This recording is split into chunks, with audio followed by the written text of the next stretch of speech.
Mais une fois que je suis rentré dans ma routine, je me suis rendu compte que c'était que des tâches rébarbatives. Et une fois que le soufflet de la réussite sociale qui m'avait procuré tant de joie, il est redescendu, là, je me suis dit, ah ouais, c'est peut-être pas forcément ce qui est fait pour moi. Ma mère, elle s'est tuée dans les ménages pour pouvoir nous éduquer et faire en sorte qu'on ait de quoi manger, se vêtir, etc.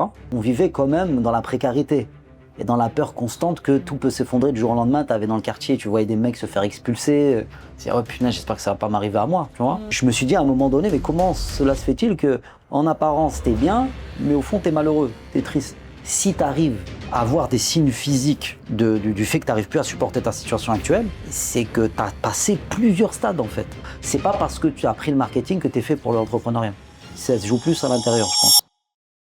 Bonjour Slimane, comment vas-tu? Assalamu alaikum. Wa alaykoum salam, très bien. Et toi? Alors bienvenue dans cet épisode de podcast un petit peu particulier. On va parler de commencer cette sensation où on se lève un matin avec la boule au ventre, pas parce qu'on est fatigué, mais parce qu'on sent qu'on fait plus ce qui nous correspond. Et c'est pas un simple coup de mou, c'est plus profond. Donc aujourd'hui, on va parler de ce moment précis où on se demande, est-ce que je reste salarié ou est-ce que je me lance? Est-ce que c'est une fuite ou est-ce que c'est un vrai appel intérieur? C'est une bonne question, ça. Donc, on va commencer par ton histoire, Slimane. À quel moment est-ce que tu as commencé à ressentir un inconfort dans ta vie professionnelle? Alors pour rappeler un peu à tout le monde, moi j'ai bossé pour des grands groupes, j'ai été diplômé d'une école de commerce et après ça, alors j'avais déjà commencé à faire de l'entrepreneuriat quand j'étais étudiant, donc j'ai lancé ma première boîte, mais au sortir de mes études, je me suis dit je vais valoriser mon diplôme, j'ai revendu mes parts à mon associé et du coup je me suis dit pour valoriser ce diplôme-là qui m'a coûté quand même un bonbon, je vais bosser pour les grands groupes pour essayer d'apprendre avec eux les meilleures stratégies marketing, commerciales, etc. Et ensuite revenir à l'entrepreneuriat encore plus fort que je l'étais lorsque j'ai fait ma première expérience en tant qu'entrepreneur pendant que j'étais étudiant. Du coup, j'ai bossé pour des grands groupes et ce qui s'est passé à un moment donné, c'est que voilà, là, il y a eu la magie des premiers jours, un peu, tu sais, comme dans une relation de mariage. Tu as cette fameuse magie des premiers jours et après, voilà, le soufflet redescend un peu et c'est là qu'il faut amortir le choc, ça rentrer dans une espèce de routine.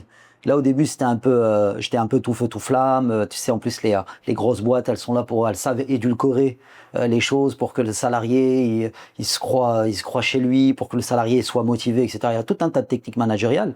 Mais une fois que le soufflet de la réussite professionnelle, moi qui venais en plus d'un quartier qui avait été élevé par ma mère tout seul, une fois que ce soufflet là il est redescendu, que je suis rentré dans ma routine, c'est là que j'ai vu le poteau rose en fait. Et je me suis rendu compte que même si j'étais cadre, je faisais au quotidien des tâches qui sont rébarbatives.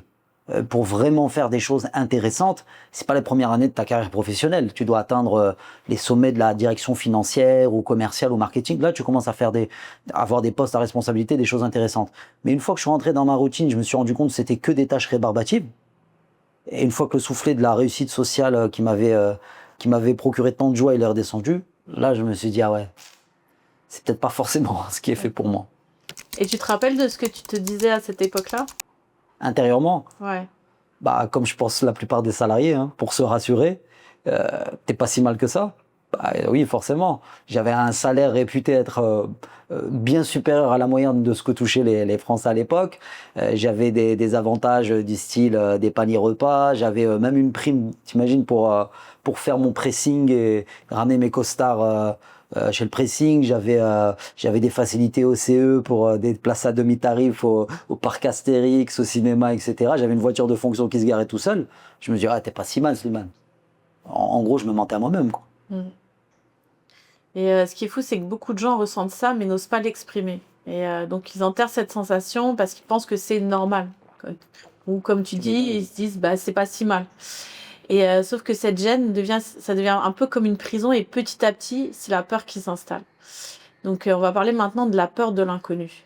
C'était quoi ta plus grande peur à l'idée de quitter ce confort d'avoir un job dans une grande entreprise, Regarde, ton âme, en fait, et c'est ça qui est un peu vicieux au final. Ton âme, elle s'habitue à un certain confort.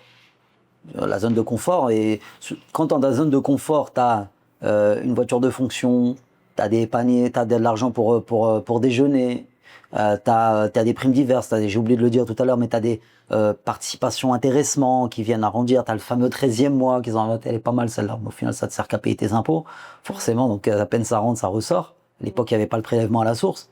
T'as peur de quitter ça, ce qu'on appelle le confort matériel, parce que ton âme, elle s'est attachée à ça. D'accord? Et aussi, je pense que ça a été renforcé par le fait que moi, je viens d'une origine modeste. Ça veut dire quoi concrètement? Ma mère était femme de ménage et mon père, avant ça, il était ouvrier. Tu vois? Donc après, ma mère, elle nous a élevés toute seule. Et on vivait un peu dans l'insécurité constante. Parce que même si, alhamdoulilah, on n'a jamais manqué de rien, ma mère, elle s'est tuée dans les ménages pour pouvoir nous éduquer et faire en sorte qu'on ait de quoi manger, se vêtir, etc. Mais le truc, c'est que voilà, on vivait quand même dans la précarité et dans la peur constante que tout peut s'effondrer du jour au lendemain. T'avais dans le quartier, tu voyais des mecs se faire expulser. C'est oh punaise, j'espère que ça va pas m'arriver à moi, tu vois. Donc c'est ces deux choses-là, la peur de repartir à la précarité dans laquelle j'avais été élevé, et la peur aussi de quitter le confort matériel auquel ton âme elle s'était habituée au final. Et comment tu as fait pour que cette peur, elle te paralyse pas? Bah, en fait, j'ai fait inconsciemment un truc qu'on apprend aux gens à conscientiser quand on veut les aider justement à sortir de leur peur, de leurs croyances limitantes, etc. C'est travailler sur le dialogue intérieur en fait. Tu te parles depuis le matin quand tu te lèves jusqu'au soir quand tu te couches, tu te parles à toi-même avec cette petite voix à l'intérieur, tu vois, qu'on appelle le dialogue interne. On a tous une petite voix avec laquelle on se parle. Et en fait, il faut faire l'effort de la conscientiser, grâce à Dieu, c'est ce que j'ai fait, et après, en fait, lui demander des comptes et lui demander des justifications. Ouais, c'est bien beau, oui, c'est vrai, t'es pas si mal, mais comment t'expliques que même si t'es pas si mal de manière, d'un point de vue matériel, avec ta voiture de fonction, avec tes intéressements à participation, tes primes commerciales, ton salaire qui est supérieur à la moyenne des Français, mais pourquoi tu souffres en fait? Pourquoi ça a cette boule au ventre tous les matins? Pourquoi j'étais dans le début de ma vingtaine, hein, encore, donc pourquoi t'es dans la première moitié de ta vingtaine et tu devrais être plein d'énergie quand tu rentres chez toi après le job, après le taf, tu devrais avoir une deuxième vie, faite de t'apprends, tu continues à apprendre des choses, tu rencontres des gens intéressants, tu te formes, tu fais du sport, rien. Et à l'époque, quand juste avant le burn-out, j'ai pas atteint le burn-out, mais juste pendant que j'étais en dépression, j'étais clairement en dépression, même si je me l'avouais pas à l'époque. Je rentrais chez moi le soir, je sais pas moi, 17h30, 18h, parfois plus tard. Tu sais ce que c'est qu'un job de cadre, parfois on te demande de faire des dingueries que tu devrais pas faire. Ben, franchement, je rentrais chez moi, je dormais. Après je me levais, c'est pas jusqu'au lendemain, mais je faisais une sieste au lieu d'aller avoir cette deuxième vie qu'un jeune homme, comme je l'étais à l'époque, il devait avoir, tu vois. Donc le truc c'est que je me suis dit à un moment donné, mais comment cela se fait-il que en apparence t'es bien, mais au fond t'es malheureux, t'es triste. Et je lui ai demandé à cette petite voix de me rendre des comptes, je l'ai analysé jusqu'à ce que je parvienne à la contredire au final. Et c'est ça le gros travail. C'est ça le gros travail qui est pas évident, mais qu'il faut absolument faire. Et ton entourage, comment il a réagi au fait que tu veuilles être entrepreneur, que tu veuilles vraiment prendre cette voie et quitter le salarial ou le confort du salariat? Franchement, l'entourage, il s'est séparé en deux dans ce cas-là. Tu as la partie bien conditionnée, bien matrixée, comment dire, de la manière dont la société elle veut te matrixer depuis que tu nais. Tu sais, voilà, toujours à viser la sécurité, la zone de confort, etc. Eux, ils n'ont pas compris. Punaise, le mec qui a un bac+5, qui a fait prépa HEC, qui a fait une grande école de commerce, il met ça en miettes du jour au lendemain comme ça. Tu vois, il y a cette partie-là de l'entourage qui comprenait pas. Et quand même, il y a une partie de mon entourage qui croyait en moi. Il se dit, lui, parce qu'en fait, en gros, j'étais le petit intello du quartier, voilà, qui travaillait bien à l'école, qui a eu un bon diplôme, qui était sage, qui faisait son sport, qui faisait pas de vagues, pas de bêtises et tout ça au quartier. Et il y a une partie, du coup, de l'entourage qui disait, ouais, lui, de toute manière, quoi qu'il fasse, quelle que soit la voie dans laquelle il va s'engager, il va réussir. Donc, c'était mitigé, on va dire. Est-ce qu'il y a des signes qu'on ne peut plus ignorer quand on est salarié et qu'on ressent cet appel de l'entrepreneuriat? Est-ce qu'il y a des signes qu'on ne peut pas ignorer? Grave. Quand ça devient physique, normalement, tu peux plus l'ignorer. Là, je m'adresse à tous les salariés qui sont dans ce cas-là, qui ressentent ces choses-là. C'est les signes de la dépression, du burn-out ou du pré-burn-out. C'est quand tu commences à avoir limite t'es ulcéré, tu as des boules au ventre le matin quand tu te lèves. Là, c'est des signes normalement que tu peux plus ignorer parce que ce qu'il faut savoir, et c'est ce que les gens ne comprennent pas parfois, du moins ne comprennent pas tout de suite, c'est que si tu arrives à avoir des signes physiques du fait que tu n'arrives plus à supporter ta situation actuelle, c'est que tu as passé plusieurs stades en fait. Des boules au ventre, d'accord, ou la sensation que tu as d'être ulcéré à cause de ta situation que tu vis au quotidien, ton corps il est très très résistant. Et c'est pour ça que je dis le burn-out, c'est quelque chose, on a l'impression que c'est quelque chose de banal, tellement ça s'est répandu, diffusé à notre époque, mais c'est quelque chose d'extrêmement grave. Et la personne, quand elle en vient à un burn-out, c'est qu'elle a passé plusieurs steps. Et qu'elle a ignoré l'appel justement qui vient de l'intérieur, qui lui dit wow, la vie ça peut être beaucoup plus que ça en fait, que d'être désaligné au quotidien avec tes valeurs, de faire semblant d'être une personne que t'es pas, de travailler comme un dingue pour au final un salaire, même si tu gagnes 4000 balles aujourd'hui, t'es en pleine région parisienne et que t'es cadre, tu peux à peine payer tes factures en fait. Le crédit du SUV, le crédit de la baraque et tes enfants, tu n'as pas l'argent pour les mettre dans une école privée la plupart du temps. Donc en fait, quand on arrive à avoir des signes, des manifestations physiques, c'est que tu as franchi plusieurs caps. Et ça, c'est pour moi, et c'est un conseil que je donne en tout cas à toutes celles et ceux qui nous écoutent, qui sont salariés et qui se retrouvent dans ce que je dis, c'est des signes qu'il faut surtout pas ignorer. Parce que là, il en va de ta santé, il en va de ta vie tout court. Il y a des gens, nous à la Wake Up, des anciens salariés qui ont dit c'est bon, maintenant je franchis le pas, je viens. Pourquoi après, ça fait 4 ans que tu connais la Wake Up, ça fait 4 ans que tu penses à ton projet, il n'y a que maintenant que tu viens. Il y a des gens, on les a ramassés à la petite cuillère, double burn-out, des gens méconnaissables, des gens pleins de vie, dynamiques, tu les reconnais plus en fait.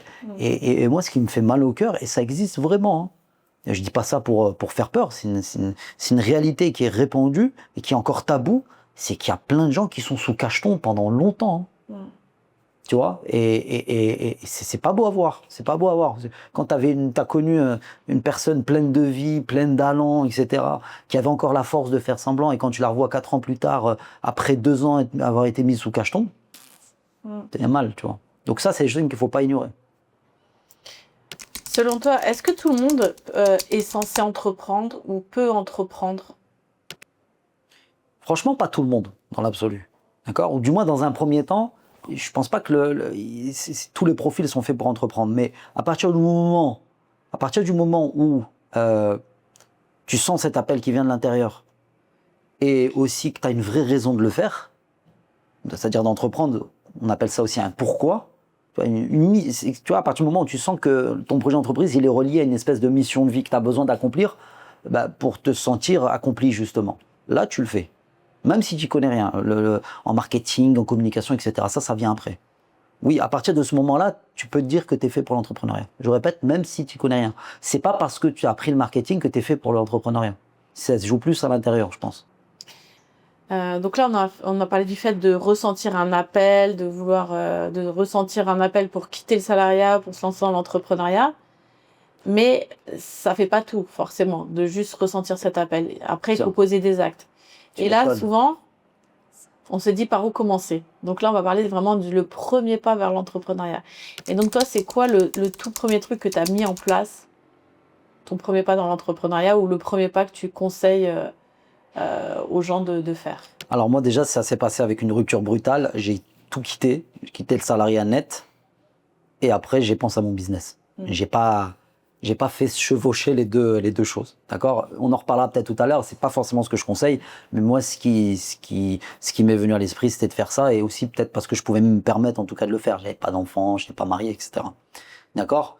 La première chose que j'ai faite, alors voilà, il faut mettre ça en rapport avec le parcours que j'ai eu. J'avais quand même un background. Je venais pas de nulle part. Avant ça, j'étais pas médecin ou infirmier. J'ai fait une école de commerce. J'avais fait prépa HEC juste avant ça, donc j'avais vraiment un background. Donc la première chose que j'ai fait, c'était scolaire, j'ai fait un business plan. Ça, et l'autre chose aussi, c'est quoi ? C'est que j'ai eu une discussion avec un ami, une personne de mon entourage, d'accord, dont l'entourage, on va dire, était beaucoup dans le business. D'accord ? Et pourquoi je rappelle donc que j'ai eu une discussion avec lui, et tout de suite, ça a matché, donc déjà d'un point de vue humain, relationnel. Et on s'est vu aussi que On a vu aussi, on s'est rendu compte que nos compétences, elles étaient compatibles, elles étaient vraiment complémentaires. Lui, c'était un homme de terrain qui avait bossé pour les gens de sa famille, sur le terrain, etc., dans les entreprises des gens de sa famille. Et moi, j'avais la partie de ces théoriques, intello, école de commerce, etc. Et tout de suite, on s'est dit, on peut faire un truc ensemble. Et de là, dis-toi, d'une discussion, et ça se passe souvent comme ça dans la vie en réalité. Il ne faut pas attendre qu'il y ait des signes éclatants, immenses, etc., ou des grandes épreuves pour vous dire, ça y est, il faut que je sorte de ça, il faut que je me lance, il faut que je fasse un truc. C'est parti d'une discussion. On a sympathisé, on a échangé, c'était l'ami d'un ami, en fait. On a échangé, on a sympathisé, on s'est rendu compte que lui et moi, on avait des choses qui étaient compatibles. On se dit, bah vas-y, viens, on le fait. Tu vois, et on l'a fait. Et c'est parti. Pour vous rappeler que ça part souvent d'une brèche. Toutes les belles aventures, les grandes histoires, les fondations des grands empires, c'est parti d'un commencement. Et le commencement, c'est pas forcément un truc de fou, ça peut être une discussion. D'accord ? Donc discussion, et après j'ai fait un business plan, et après, bismillah, je me suis lancé. Et pour ta première expérience dans l'entrepreneuriat, tu t'es fait accompagner ? Alors, ouais, je me suis fait accompagner. Moi, il faut savoir une chose, c'est que j'ai eu la chance, pour ma toute première expérience, ça m'a énormément aidé, c'est que j'ai eu la chance d'avoir un mentor. D'accord ?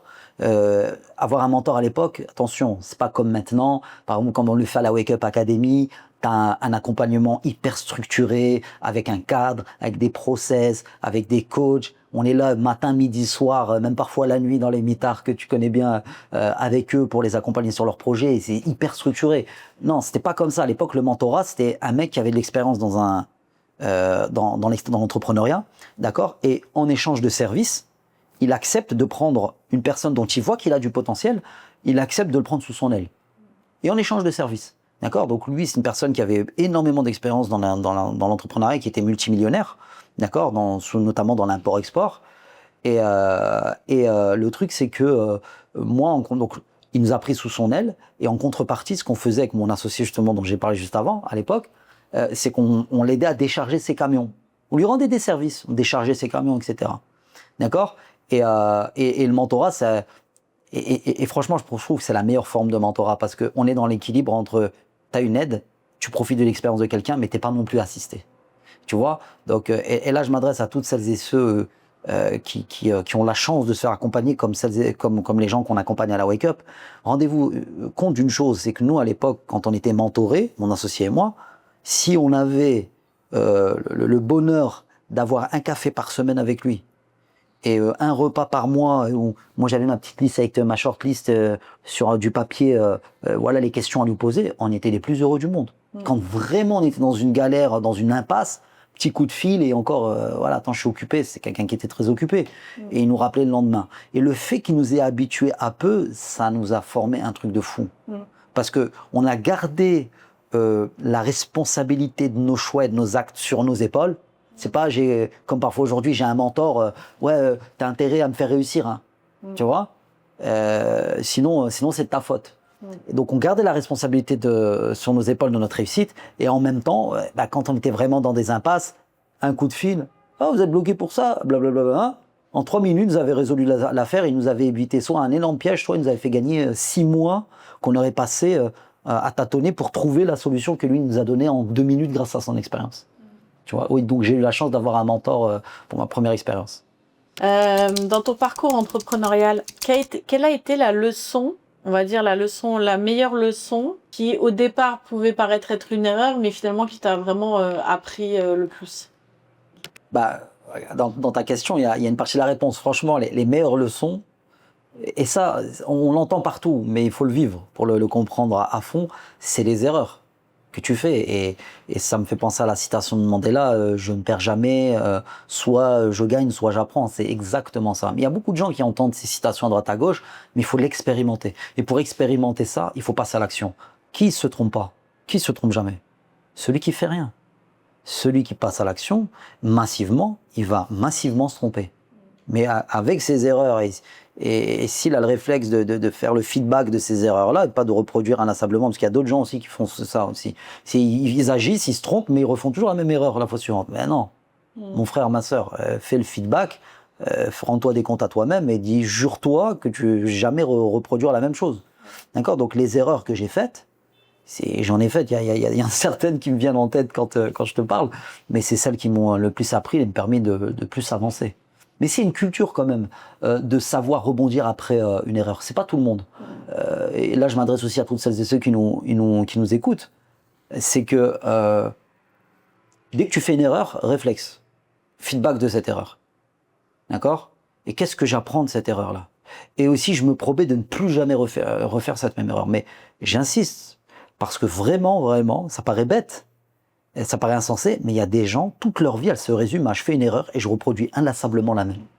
Et ça a lieu dans l'entrepreneuriat, dans la carrière professionnelle, dans le couple, dans l'éducation de nos enfants. Tu vois que tu as fait une erreur, tu vois que ça marche pas.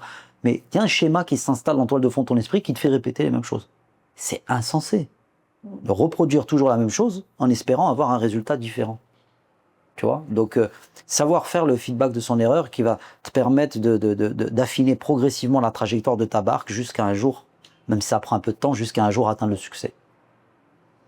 Et quelle est la première petite victoire dont tu te souviens dans ton parcours entrepreneurial? Alors là, c'était pendant lors de ma première expérience, je faisais de l'import-export dans l'alimentaire. Et la boisson, je faisais beaucoup boisson, confiserie. Mais en règle générale, je faisais de l'import-export dans l'alimentaire.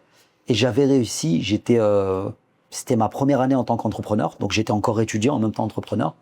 Et ça, c'est une grande leçon pour moi et une grande cause de prise de confiance. C'est que, et ça je l'ai appris de mon mentor, la persévérance.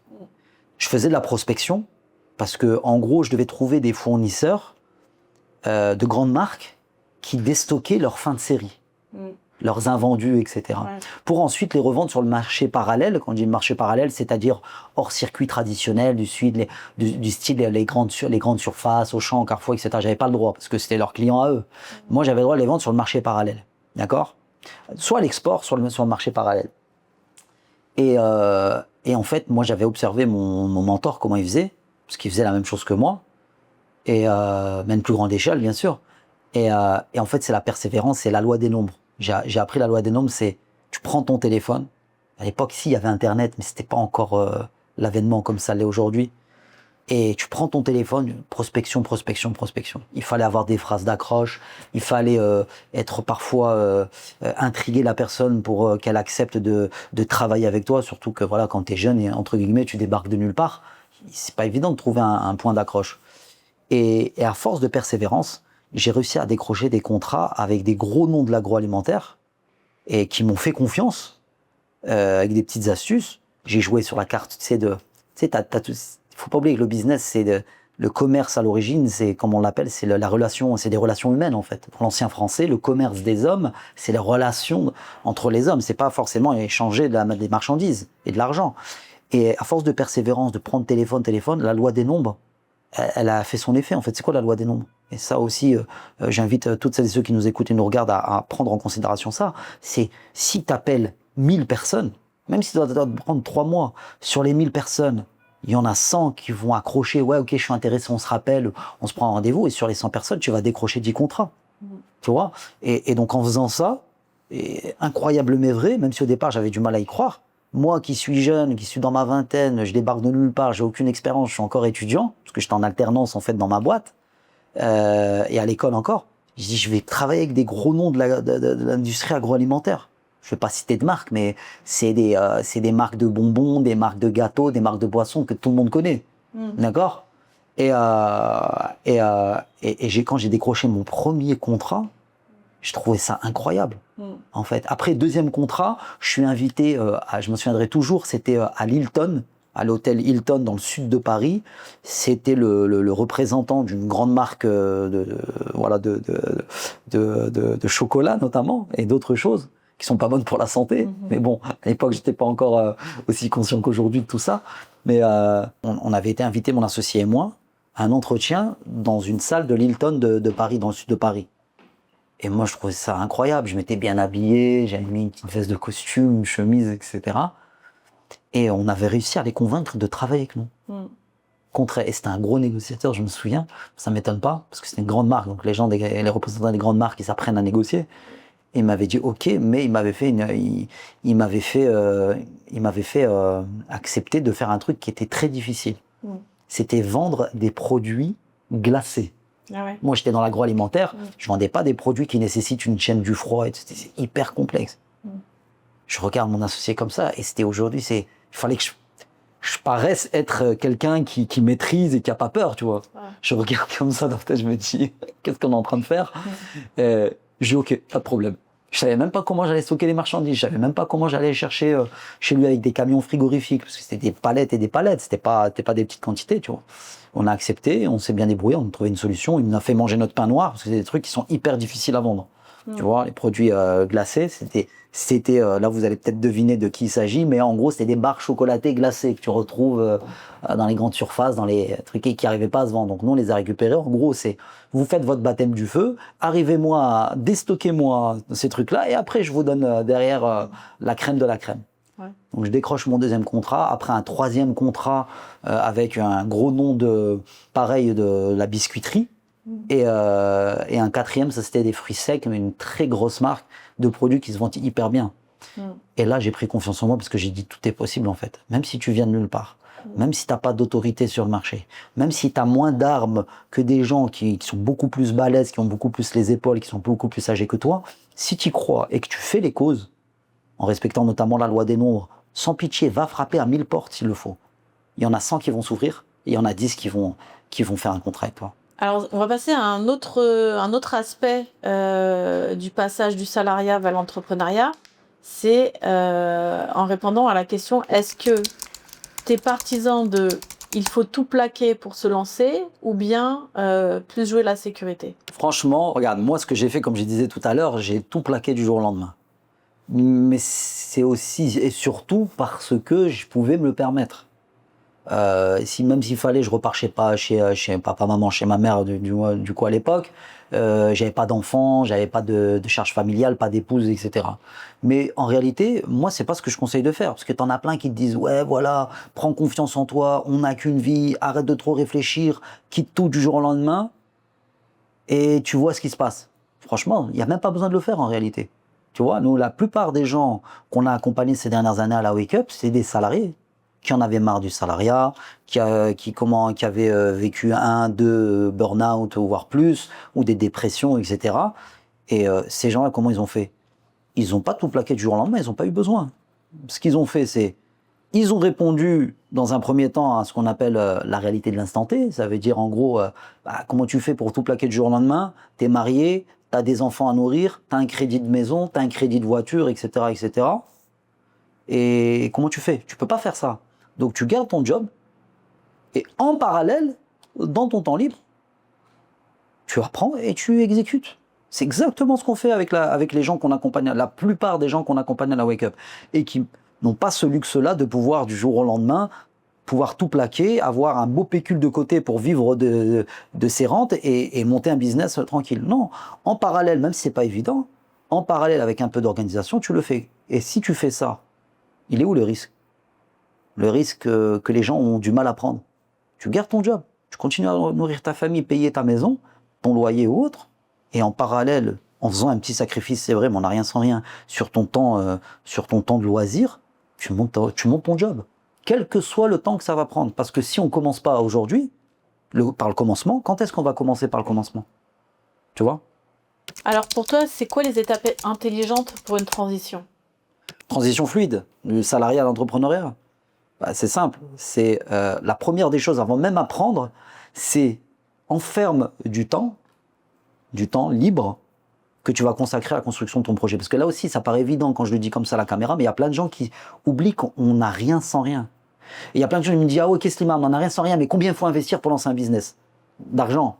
Avant même de penser à l'argent que tu vas investir, c'est quoi? Dis-moi le temps que tu es prêt à investir pour lancer ton business et je vais te dire, moi, si tu vas pouvoir le faire et si j'ai envie de t'accompagner. Si tu me dis une demi-heure le samedi matin avant les courses, chaque semaine, voilà, ben non, c'est pas possible. Tu vas pas y arriver parce qu'il y aura tellement peu de consistance et de temps investi que tu vas mettre 20 ans pour le construire ton business. Mais 20 ans, dans les faits, ce qui se passe, c'est que quelle personne tu vas trouver de nos jours qui va rester motivée pendant 20 ans? Qui va être patiente pour attendre 20 ans pour réussir? Il n'y a personne. C'est fini là. Moi j'ai vu des mecs débarquer du bled dans les années 60. Je les ai pas vus débarquer du bled, mais j'ai rencontré des gens qui ont débarqué du bled dans les années 70. Ils parlaient même pas un mot français. Ils ont jamais appris le marketing formellement ou la com ou le commercial dans des salles de cours. Maintenant tu les vois, ils sont multimillionnaires. Mais ça leur a pris 15 ans, 20 ans. Maintenant t'as plus ce genre de personnes courageuses qui sont prêtes à patienter autant. Donc la première chose à faire, c'est tu enfermes du temps. D'abord, tu trouves du temps. Et il y en a. Même si tu as l'impression que, ah ouais, mais Slimane, j'ai cherché, franchement, entre la maison, le ménage, faire la popote, m'occuper de mes enfants, faire les allers-retours au sport et le temps que je passe dans les transports en commun et mon travail, que je peux pas lâcher du jour au lendemain, franchement, Slimane, je regarde, j'ai pas de temps. Ah ouais, t'as pas de temps. Et c'est ces personnes-là que j'aime passer à la moulinette. Viens avec moi. On va faire une empreinte de ce que tu fais du lundi au dimanche, sur une seule semaine, il n'y a pas besoin de le faire sur un mois.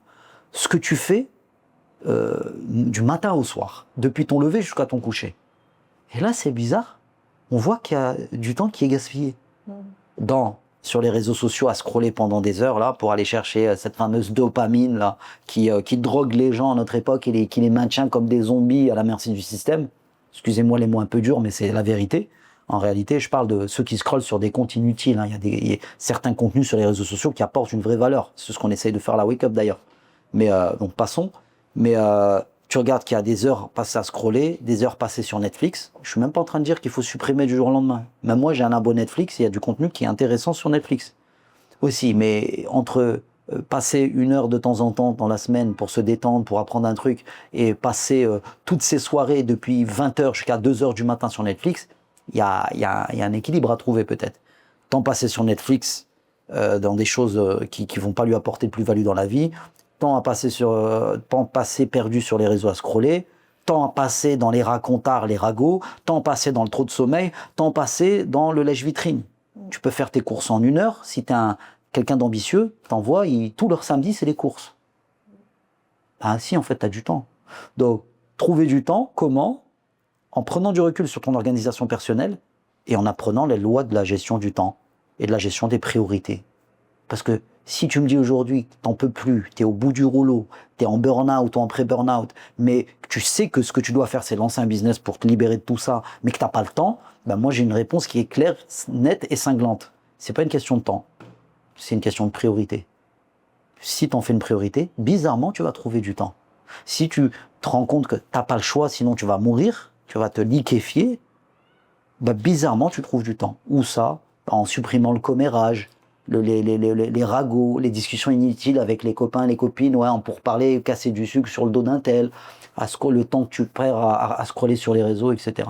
Donc, trouver du temps en te réorganisant personnellement, et c'est ce qu'on fait à la Wake Up, c'est une science. Hein.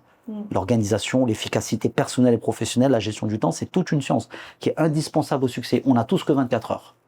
Bizarrement, avec 24 heures, il y en a, ils te construisent des empires. En plus de ça, ils ont du temps pour du sport, ils ont du temps pour leur famille, ils ont du temps pour voyager, pour dormir aussi. Et toi, à côté de ça, tu dis, tu fais rien, tu es occupé à être occupé.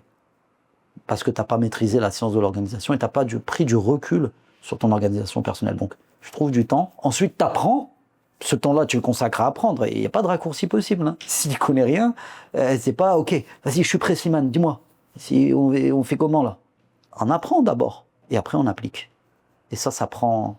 Si tu bosses aujourd'hui, que tu peux pas quitter ton job du jour au lendemain et que tu veux monter un business en parallèle, bah, si tu prends 1 heure par jour, c'est pas beaucoup en vérité. Donc ça veut dire 5-7 heures par semaine, trentaine d'heures, 20-30 heures par mois.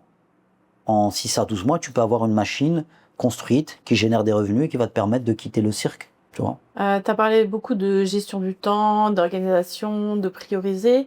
Est-ce que tu peux nous dire ce qui est prioritaire dans notre vie, à quel moment on doit le faire, par exemple, dans la journée ? On commence par ça, on finit par ça. Bien sûr, en souriant, comme tu souris, je sais que tu connais déjà la réponse, mais c'est important d'apprendre ce secret à tout le monde, un secret qui est simple. Hein. De toute façon, tous les préceptes du succès, ils sont simples. C'est juste que les gens ne les appliquent pas. D'accord ? Pour être en bonne santé, tu sais que tu dois avoir une activité physique, bien dormir, bien manger. C'est à la portée de tout le monde, hein, même sans connaître la diététique, mais personne ne le fait, ou pas grand monde le fait. Pour réussir en business, tu sais que tu dois apprendre. Tout le monde a la flemme de le faire. Tu vois? Donc là, c'est simple. Toutes les activités qui sont prioritaires dans ta vie, c'est-à-dire qui vont t'apporter la plus grande plus-value, la plus grande valeur dans ta vie, c'est à faire le matin. Parce que le matin, c'est là où ton énergie mentale elle est à son summum, c'est là où tu es le plus à même de résister aux tentations de ton âme. De quelle tentation de ton âme je parle? La tentation, et ça c'est un réflexe d'être humain, du commun pardon, que nous sommes, c'est d'aller vers les choses faciles. Ouais, j'ai plein de choses, j'ai une to-do list comme ça à faire. Allez, je vais commencer le matin, je vais me mettre en route tranquillement, je vais commencer par le plus facile. Ah bah tu m'étonnes, c'est facile de commencer par le plus facile. Non, tu dois contraindre ton âme, c'est-à-dire même si tu n'as pas envie, tu dois contraindre ton âme à faire les choses qui te demandent le plus d'efforts intellectuels, le plus de concentration. Comme le fait de bosser sur ton business en fait. C'est pas toujours facile, il faut apprendre, technique marketing, etc., communication, commerciale. Fais-le le matin. Même si tu n'as pas envie, c'est là où tu es plus à même à résister à la procrastination et à la tentation de faire des choses qui ne vont pas t'apporter une énorme plus-value dans ta vie. Tu peux nous parler aussi d'une autre loi du temps, la loi de Parkinson? Je pense que ça pourrait aider beaucoup de personnes qui écoutent ce podcast. C'est simple, si tu maîtrises loi de Laborie, là, ce dont on vient de parler, c'est-à-dire commencer par les tâches qui nécessitent le plus d'efforts intellectuels, si tu maîtrises cette loi de Laborie, la loi des 20-80, on va pas revenir là-dessus parce qu'elle est hyper connue, c'est la loi des... voilà, tu fais les 20%, les 20% de choses que tu dois faire qui vont t'apporter 80% de résultats dans ta vie. Tu te focuses là-dessus, d'accord? Et tu délaisses les 80% de choses. Et qui vont t'amener 80% de temps, voilà. Qui vont te faire récupérer 80% de ton temps que tu perds dans des futilités, des choses qui t'apportent peu de valeur ajoutée. Donc, si tu maîtrises la loi de Laborie, la loi des 20-80, dite de Pareto, et la loi de Parkinson, t'as les 20-80 de la gestion du temps, de la priorisation et de l'efficacité personnelle et professionnelle. La loi de Parkinson, c'est en résumé, c'est un postulat, ça part d'un postulat que la personne qui s'appelle Parkinson a vérifié en observant des fonctionnaires anglais travailler, d'accord, à l'époque, hein, ça date de longtemps. Lui, il a dit, voilà, une tâche a la tendance à s'étendre sur toute la durée que tu lui avais imparti au départ. Je m'explique. C'est-à-dire concrètement, si tu te dis, voilà, moi, tous les samedis matins, c'est une tradition, le samedi matin, 9-13 par exemple, je vais faire mes courses au supermarché. Je vais faire mes courses de la semaine. Eh ben, si toi, dans ta tête, c'est le samedi matin, c'est-à-dire une demi-journée, bizarrement, même si cette tâche, en réalité, nécessite 3 fois moins de temps, elle va avoir tendance à s'étaler sur toute la demi-journée. Et Parkinson, il s'en est rendu compte en étudiant le comportement des travailleurs, des fonctionnaires anglais. Si à un groupe de fonctionnaires anglais, on lui disait « fais cette tâche, t'as une journée pour la faire », eh ben, bizarrement, il terminait la tâche tout juste à la fin de la journée. Et si à un autre groupe de fonctionnaires, tu leur donnais exactement la même tâche à faire, mais tu leur dis « voilà, tu me l'as fait de 9 à 13 », ben, bizarrement, cette tâche, elle allait se terminer à 13 heures exactement. Et moi, je l'ai expérimenté, je la connaissais pas à l'époque, mais moi, quand j'étais étudiant, j'étais pleinement dans cette loi de Parkinson, c'est-à-dire tous les mercredis matins, tu avais un devoir surveillé, d'accord, et le samedi matin aussi, qui dure 4 heures. Chaque semaine, c'était une nouvelle matière, culture générale, une fois c'était mathématiques, une fois c'était contraction de texte, une fois c'était l'anglais, une fois que c'était l'espagnol, etc. Et bizarrement, quand on me donnait le sujet à 8 heures du matin, ben, j'étais toujours à la fin et je terminais tout juste jusqu'à ce que j'avais terminé la conclusion de la dissertation jusqu'à ce qu'on m'arrache la copie des mains. Parce que dans mon cerveau, j'avais un temps imparti 4 heures, et ben je m'arrangeais inconsciemment, si tu préfères, c'est ça le nœud de l'histoire, je m'arrangeais inconsciemment pour que je finisse ma dissertation en 4 heures. Alors que si on m'avait dit, et ça je l'ai compris plus tard, voilà, vous avez 2 heures pour faire cette dissertation, j'aurais réussi à fournir le même travail, la même qualité en 2 heures. Ben, c'est pareil à l'échelle de ta vie. D'accord? Donc, quand tu te dis dans ta tête, il faut faire cette tâche-là en 4 heures, tu vas t'arranger inconsciemment pour que ça dure 4 heures. Mais en réalité, si tu te challenges pour faire cette tâche en 2 heures au lieu de 4 heures, comme par exemple faire tes courses, ben, bizarrement, tu vas te dire, ah ouais, c'est un truc de fou, Slimane, il a raison. Pour la première fois de ma vie, j'ai réussi à faire toutes mes courses comme d'habitude, j'ai réussi à les faire en 2 heures. Et pourquoi tu les faisais en 4 heures avant? Parce que tu avais une croyance qu'il faut 4 heures. Et donc inconsciemment, sans t'en rendre compte, hein. Tu vas passer un peu plus de temps sur le catalogue de promotion qu'on te donne à l'entrée du magasin. Si tu rencontres une de tes connaissances, on te détourne d'un rayon. Ah, salut Mireille, tu vas bien? Les enfants, ils vont bien? Et ça papote, etc. Si tu es ambitieux et tu te dis non, moi je vais me challenger. Toutes mes tâches qui me prenaient 4 heures, je vais les faire en 2 heures. Toutes mes tâches qui me prenaient 2 heures, je vais les faire en 1 heure parce que j'ai de l'ambition dans la vie, parce que je dois récupérer du temps que j'ai pas actuellement dans mon organisation pour lancer un business et me sortir du cirque du salariat que je vis actuellement. Et ben là, tu vas te dire, ah ouais, en fait, c'est possible. Donc, il faut se challenger sur la durée qu'on impartit à nos tâches. Tu as 4 heures pour faire tes courses depuis 10 ans, tu te dis, j'ai pas le choix. Maintenant, ça passe à 2 heures. Et peut-être que au lieu d'aller prendre ta petite voiture, aller faire tous les rayons, arpenter chaque rayon pour mettre dans le caddie, etc. Non, tu dis, je fais un drive. Moi, le jour où j'ai découvert le drive, alors peut-être que, là aussi c'est une des leçons de la vie, tu dois faire des concessions. Peut-être qu'au drive, dans l'assortiment du drive, j'avais pas exactement le pot de sauce tomate que j'avais l'habitude de prendre, ou la marque de pâtes que j'avais l'habitude de prendre, il n'y avait pas exactement le même choix. J'ai fait ces concessions-là, mais je suis passé de... Et c'est vraiment mon exemple personnel, hein. À l'époque, dans ma tête, ma tradition, c'était tout le samedi, je passais à faire mes courses. Tu vois, ou au moins une grosse demi-journée le matin. Et là, ce jour où j'ai été prêt à faire des concessions et que j'ai été au drive au lieu d'arpenter chaque rayon, je suis passé de 4 heures à faire mes courses à 1 heure. Et dans l'affaire, en quoi je suis gagnant? J'ai récupéré 3 heures de mon précieux temps. Et là, l'excuse de « Ah, j'aimerais bien faire ça dans ma vie, j'aimerais bien organiser ça, j'aimerais bien lancer un business, mais j'ai pas le temps », cette excuse, elle s'est envolée. Loi de Parkinson, des amis, loi de Pareto et la loi de la brume. Alors, je précise, rien qu'avec ces 3 choses-là, tu récupères, franchement, minimum 1h30 de ton temps par jour. Il y a 30 jours dans le mois, si je ne m'abuse. En général, 30 fois 1,5, ça fait 45 heures. T'imagines? Sur une année, tu as 365 jours, tu récupères plus de 500 heures de ton temps. Et en 500 heures, la bonne nouvelle que je vous annonce, c'est que tu as le temps de monter un business. Alors, quand on parle d'entrepreneuriat, on parle beaucoup de liberté. Alors, est-ce que l'entrepreneuriat, c'est vraiment la liberté ou pas? Ça, c'est la grande question. Parce qu'on a l'impression que forcément, le salarié, il est, entre guillemets, emprisonné et l'entrepreneur, il est libre. Est-ce que c'est aussi binaire que ça? Ouais. Pour moi, c'est la liberté avec le grand L. Et je vais donner des explications, bien entendu, hein. C'est la liberté avec un grand L. Mais pas la liberté dans le sens auquel l'entendent beaucoup de gens à notre époque. D'accord? Si c'était pas la liberté, de toute manière, si je n'étais pas convaincu que l'entrepreneuriat c'était pas la liberté, je l'enseignerais pas. Moi, la Wake Up, si on aide les gens à monter des business, on leur rappelle que c'est pas une fin en soi le business. Alors je l'enseigne parce que je suis passionné de business, ça fait longtemps que j'en fais, ça c'est une chose. Mais aussi et surtout parce que pour moi c'est le véhicule le plus rapide pour que la personne puisse atteindre sa liberté avec un grand L. Et encore faut-il, je suis d'accord, expliquer ce que ça veut dire liberté. Et c'est là qu'on va peut-être trouver de la nuance. Liberté, pour moi, je suis d'accord, beaucoup en ce moment on parle depuis des années, notamment sur les réseaux, de liberté financière.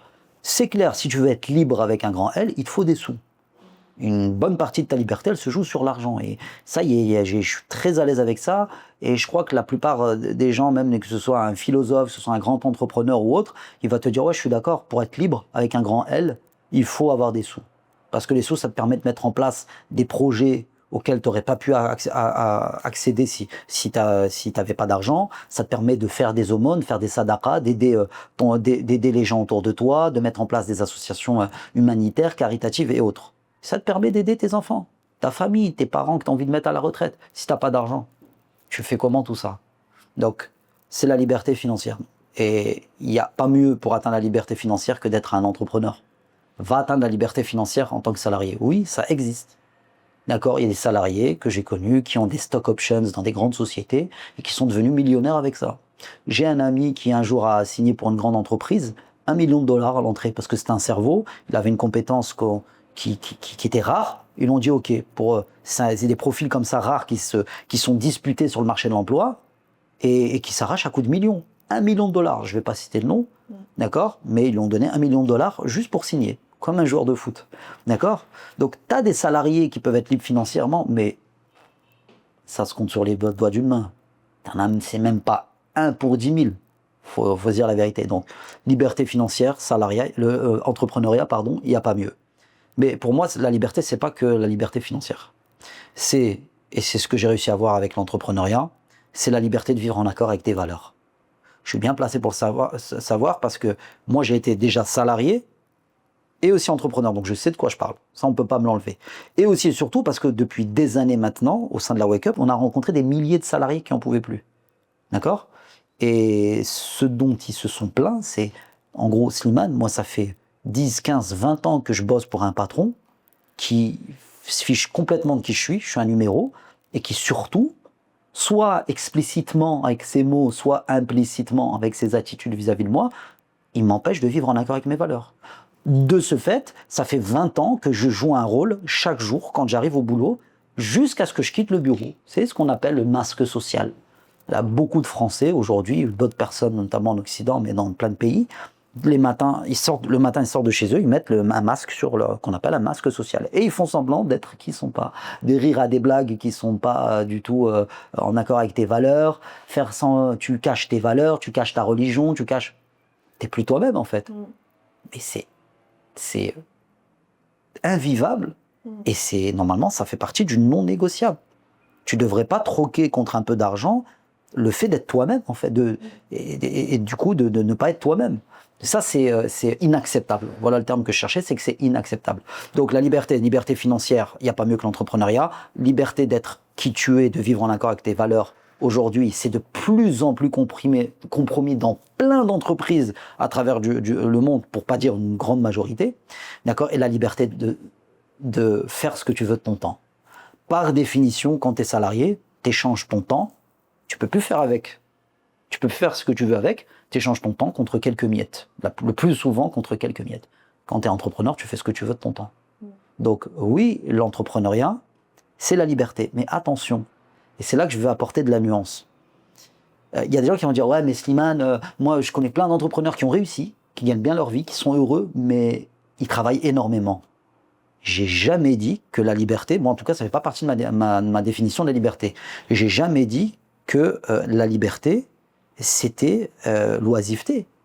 J'ai jamais dit que la liberté c'était pouvoir siroter toute la journée du matin au soir des cocktails devant une piscine avec un cigare, c'est pour celui qui fume le cigare, et ne rien faire.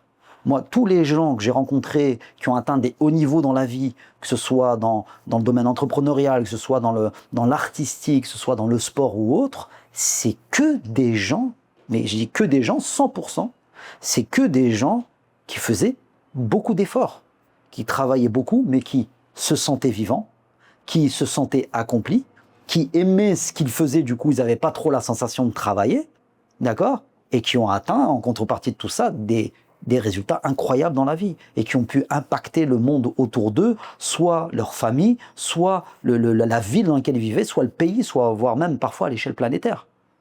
Et ça, c'est pas sans effort. Il n'y a pas de... T'as rien sans effort. Et les vies accomplies, c'est des vies qui sont faites d'efforts. Donc celui qui pense que la liberté, c'est pouvoir avoir le luxe de rien faire, bah déjà, c'est pas ma définition de la liberté. Et je lui dis à lui, ne sois pas entrepreneur. Parce que là, tu es en train de te tromper de voie. Essaye de te mettre au crochet de quelqu'un qui va tomber amoureux de toi, ou j'en sais rien. Mais voilà, ne fais pas de l'entrepreneuriat, c'est sûr. Alors, je te remercie pour toutes tes réponses, Slimane. Je pense que tu nous as aidé à y voir beaucoup plus clair, justement. Merci à toi pour les questions pertinentes. Justement, dans cette transition du salariat vers l'entrepreneuriat. Si tu pouvais dire une chose à ceux qui hésitent encore aujourd'hui à se lancer dans l'entrepreneuriat, qui sont bien au chaud dans leur CDI ou CDD actuel, mais qui ressentent vraiment au fond d'eux qu'ils ont besoin de se lancer, qu'est-ce que tu leur dirais aujourd'hui? Moi, ce que je leur dirais, sincèrement, c'est déjà arrête de te mentir à toi-même et arrête de te poser trop de questions. C'est ce que j'ai fait pendant longtemps, jusqu'à être en dépression et jusqu'à atteindre presque le burn-out. Donc je dis arrête de te poser trop de questions, les questions elles amènent les doutes, et les doutes ils amènent les blocages. Arrête de te mentir à toi-même quand tu as des signes qui te montrent que c'est plus possible, comme ce qu'on évoquait tout à l'heure, c'est-à-dire tu es ulcéré, tu as la boule au ventre chaque matin en te levant pour aller au travail. Arrête de te mentir à toi-même. Je lui dirais aussi, Et ça, c'est une citation qui n'est pas de moi, qui est de Rumi, mais pourquoi es-tu en prison alors que la porte, elle est si grande ouverte? Quand tu es salarié et que tu es désaligné, que tu dois faire jouer un rôle au quotidien, que tu n'es plus toi-même et que tout ça pour quelques miettes à la fin du mois, bah, c'est une prison, mais en fait, la porte, elle est ouverte. Il n'y a personne qui va t'égorger ou te tuer si tu te dis, ça y est, j'arrête. Donc, pourquoi es-tu en prison alors que la porte, elle est si grande et ouverte? Et pourquoi tu rampes alors que tu es né, souviens-toi, avec des ailes? Donc, ça, tout ça, c'est la citation de Rumi. D'accord? Et à la fin, je lui dirais une chose très simple. C'est pose-toi la question suivante. Qu'est-ce qu'il y a de plus risqué pour toi au final? Rester dans ce job-là qui te rend malheureux, mais qui est soi-disant sécurisé, parce que c'est ce qu'on te vend au final. Pourquoi les gens ils restent dans le salariat malgré la souffrance? C'est parce que c'est la sécurité de l'emploi, c'est la sécurité du CDI. Quelle belle escroquerie, entre guillemets, parce qu'il n'y a aucune sécurité. Si on veut plus de toi, du jour au lendemain, il y a toujours une parade pour t'éjecter. Oui, contre 3 francs 6 sous pour te faire semblant que voilà, il y a des lois qui te protègent, mais en réalité, il y a aucune sécurité. Donc, qu'est-ce qu'il y a de plus risqué pour moi? Quitter ce job qui me déplaît, qui me met la boule au ventre, qui me rend malheureux, mais qui est soi-disant sécurisé, ou alors lancer un business qui, si je le réussis, parce que j'aurais veillé à bien le faire, à bien le construire, après le construire, après avoir appris tout ça, le marketing, ou lancer ce job, cette entreprise qui certes ne me garantit pas de réussir à 100%, parce que sinon ce serait trop facile, mais qui, si je réussis parce que je l'ai bien fait, va me permettre de réaliser mon projet et surtout de réaliser mes rêves. Et en vérité, quand tu réfléchis, tu médites ne serait-ce que 2 minutes sur cette question-là, tu te rends compte de toute la supercherie dans laquelle tu as été élevé depuis que tu es petit. Et cette supercherie, c'est de faire croire aux gens que ce qu'il y a de plus risqué, c'est de rester dans un CDI qui te met la boule au ventre. Parce que soi-disant, tu as la sécurité de l'emploi et de cotiser pour la retraite. J'espère, hein, là je m'adresse à celles et ceux qui nous écoutent, que vous avez compris que, surtout si vous avez que 30 ans, que dans 20 ou 30 ans, vous n'aurez pas de retraite. Faut pas être dupe, quoi. Mais j'espère que vous avez compris que fallait pas compter sur cette retraite qu'on vous vend. Il y a des signes, ils sont clairement évocables. Déjà aujourd'hui, c'est chaud, que dire dans 30 ans? Bref. Donc, quand tu médites 2 minutes sur cette question-là, et sur tu te rends compte qu'il y a une supercherie qu'on a essayé de te vendre, c'est de croire que le CDI, c'est plus sécure. Non. Parce que si tu lances un business aujourd'hui, comme je disais tout à l'heure, et comme on le fait avec les gens qu'on accompagne à la Wake Up depuis des années, tu n'as pas besoin de lâcher ton job. Tu gardes ton job en CDI, qui apparemment est sécure pour toi, tu continues à payer tes factures, à payer ton crédit de maison, etc. En parallèle, durant ton temps libre, et là on vous a donné des tips pas mal quand même avec la loi de Laborie, la loi de Pareto et la loi de Parkinson pour trouver du temps, même si tu crois actuellement que tu n'en as pas. En parallèle, dans ton temps libre, tu montes ton business et une fois qu'il est lancé, c'est ce qu'on fait avec les gens de la Wake Up, qu'il est lancé, qu'il génère des revenus au moins aussi importants que ceux que tu avais l'habitude de générer quand tu étais en CDI, bah là, le cœur léger, l'esprit tranquille, tu peux lâcher. Si on fait comme ça en 2 temps, il est où le risque? Il est où le risque de se lancer? Il n'y a pas de risque en réalité. Ah ouais, c'est vrai. Mais comme on n'a même pas 2 minutes pour méditer dans ce système qui nous met constamment la tête dans l'eau pour justement éviter que les gens méditent sur la création, sur le fait qu'il y a un Dieu qui a créé toute chose, que la création en elle-même, c'est la preuve que Dieu existe. Comment il peut y avoir une création sans créateur? Il y a un tableau derrière nous, je pense qu'on le voit à l'écran. Tu vas pas imaginer un instant que ce tableau, il s'est peint tout seul. Il y a forcément un peintre qui est derrière cette peinture. À plus forte raison, il y a un créateur derrière cette création. Et on fait croire aux gens qu'il n'y a pas de créateur, t'imagines? L'idiotie qu'on essaie de mettre dans la tête des gens depuis qu'on est petit avec ces fameuses théories de Darwin qui n'ont ni queue ni tête, c'est le cas de le dire. Et on essaie aussi de te faire croire à moindre échelle que en fait, c'est risqué de te lancer dans l'entrepreneuriat. Avec ce que je viens de vous dire, vous avez compris une chose, la team, c'est que c'est pas ça qui est risqué. Le plus risqué, c'est de ne prendre aucun risque. Le plus risqué, ça, il faut que vous l'écriviez en grand partout, chez vous, dans vos salons, dans vos chambres, au bureau. Le plus risqué dans la vie, c'est de ne prendre aucun risque. Et de rester toute ta vie dans un endroit qui n'est pas fait pour toi, et dans un job qui n'est pas fait pour toi, et qui te rend malheureux. Écoute, Slimane, je te remercie. Je pense qu'il n'y a rien à rajouter. C'était une magnifique... Je pense qu'on a fait le tour. Voilà, merci beaucoup. Et puis, à la prochaine, Inch'Allah, pour un nouvel épisode. Merci à toi. Salam alaikum. Wa alaikum salam.